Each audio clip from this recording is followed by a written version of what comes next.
Last time, you found one good thing right as everything else was falling apart. If you haven't seen parts 1 and 2, go watch those first. This one won't hit the same without them. Everyone else, it's been 6 years. Let's see what you've built, and let's see what's about to come apart. Your mom never says the gym is okay. That's not really her style. But a few weeks after the blow up in the kitchen, she shows up there on a Saturday morning without telling you first, just to see it for herself. The ring, the regulars, the old man who apparently thinks enough of you to keep writing your name on a locker in Sharpie. She doesn't say much to Sal. He doesn't say much back. But something passes between two tired adults who've both spent their lives keeping other people upright. And after that, she stops asking about study groups. She just starts leaving a plate in the fridge on the nights you get home late. That's as close to a blessing as you're going to get. You take it. 6 years is a long time to keep showing up somewhere at 4 o'clock. Long enough that the kid who couldn't do 6 push-ups is gone, replaced by someone who can run 5 miles before most of Millhaven's awake and not think twice about it. You're 20 now. You work 3 days a week at an auto parts counter, and every other day belongs to the gym. Mornings before work, evenings after, weekends when Sal needs the extra hands more than he needs the extra fighter. You've got a record now. Amateur, small time, nothing that means anything outside a 50-mile radius of Millhaven, but 11 wins and 4 losses is 11 more wins than the kid on the gravel ever thought he'd have. Sal's slower than he used to be. You notice it in small ways you don't mention out loud. The way he sits down between rounds now instead of pacing. The way his hands shake just slightly when he's wrapping yours. Steady the second the gloves go on, but not before. You don't ask about it. Some things in that gym you've learned you wait for him to bring up first. The diner 2 doors down from the gym is where you meet Maria. You start going in after evening sessions, mostly because it's the only place still open and your body's usually screaming for calories by then. She's behind the counter more nights than not, working her way through community college prerequisites for a nursing program. She talks about the way some people talk about places they've already been, not places they're still trying to reach. She clocks you the 3rd time you come in, not because of anything about how you look, which is the first time in your life that's ever been true, but because you always tip in exact change, carefully counted, like it matters to you that it's right. "You train over there?" she asks one night, nodding toward the gym's direction, setting down a coffee you didn't order but apparently look like you need. Something like that. "You any good?" "Ask me after Saturday." She does ask the following Tuesday, and you tell her honestly, you lost, decision, close one, and she doesn't do the thing people do where they rush to make you feel better about it. She just nods, like losing, honestly, is a completely reasonable thing for a person to report, and asks what you'd do differently next time. It's such a small thing. It should not mean as much as it does.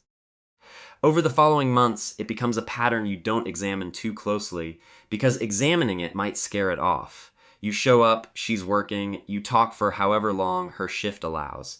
She tells you about her mother's 2 jobs, uncomfortably close to the shape of your own story, and about the little brother she's basically half raising. You tell her things you've never told anyone in that gym, not even Sal, not really. She doesn't flinch at any of it. She just listens like it's information, not a burden, which is its own kind of relief you didn't know you'd been starving for. Somewhere in there, without you fully clocking the moment it happened, Becca's name stopped meaning anything when it crossed your mind. That's how you know this one's different. You're not chasing anything with Maria. You're just there. Your mom's cough starts sometime that winter, and for months it's nothing. Just a cough. The kind everyone in a town with a shut-down steel plant seems to get once the cold sets in. She waves it off every time you mention it. Just the weather. Old age creeping up on me, that's all. You believe her, mostly because you want to, and because she spent 20 years being right about things like this. You don't notice at first that she's started sitting down more between the store and the diner shift. You don't notice the extra few seconds it takes her to catch her breath on the apartment stairs. You're 20 and training for the biggest fight of your life, and there's a version of you that will spend a long time afterward wishing you'd noticed sooner. But that's later. Right now, you're just moving too fast to see it. Because Sal comes to you in March with something he doesn't usually bother with, news. There's a scout coming to the regional Golden Gloves finals in May. Someone from a program up in Columbus, the kind of program that actually turns amateur records into something bigger. Sal doesn't oversell it. He never oversells anything. He just tells you straight.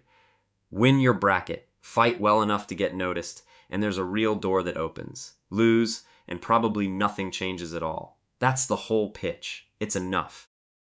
The next 8 weeks are the hardest training of your life, and you mean that as a fact, not a complaint. Road work before sunrise. Sal in your corner every single session, sharper and more exacting than you've ever seen him, like he knows exactly how much this one actually matters. You cut weight carefully, sleep like it's a job, and start turning down Maria's invitations to hang out on nights you need to rest, which she takes better than you expected, showing up at the gym instead sometimes, just to sit in the bleachers and watch you work, which somehow becomes its own kind of date. You're gonna do something with this, she tells you one night, watching you wrap your hands. Not a question, not a compliment exactly either. Just a fact she's stating like she already knows how it ends. How do you know? Because you count your change. She shrugs like that explains everything. Somehow it kind of does. Your mom says she's coming to the finals. Says it before you even ask. Actually, first thing she's said in weeks that isn't about work or bills or the leaking faucet the landlord still hasn't fixed. She's going to close the shift early, she says. Get someone to cover, be there when your name gets called. You tell her she doesn't have to. She tells you to stop talking nonsense. The Thursday before the fight, she comes home from her morning shift early, saying she's just tired, needs to rest before the dinner rush. You think nothing of it. You're running through fight strategy in your head, going over Sal's notes on your opponent's tendencies, half a world away from paying real attention to anything else. Friday, she doesn't get up for her shift at all.